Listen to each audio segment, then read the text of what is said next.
বসছি। শ্যামল তখন গাছের নিচে বসে ভাবছিল এত এত টাকা করে দিয়ে সে কি করবে। হঠাৎ তার মাথায় একটা ফন্দি এলো। এসব সোনা গহনা টাকা করি দুটো ভাগ হয়ে যাবে, ভাগের বিরাট একটা অংশ তো কমলকে দিতে হবে।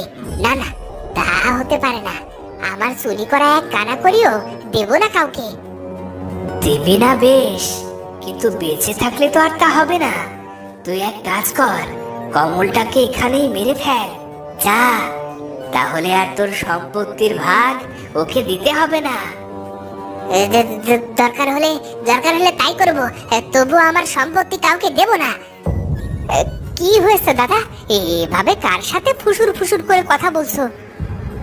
কার সাথে বলছি এই দেখ তাহলে। শ্যামল তখন তার পিছন থেকে একটা ছোরা বের করলো এবং কিছু বুঝে ওঠার আগেই তা দিয়ে কমলকে আক্রমণ করলো। কি করলে দাদা? শেষমেশ তুমি আমায় হত্যা করলে? এই ছিল তোমার মনে? একদিন বলেছিলাম না, টাকার জন্য শ্যামল যা ইচ্ছে তাই করতে পারে, আজ দেখলি তো। এই বলে শ্যামল কমলকে ফেলে দিল, তারপর সব টাকা পয়সা নিয়ে সেখান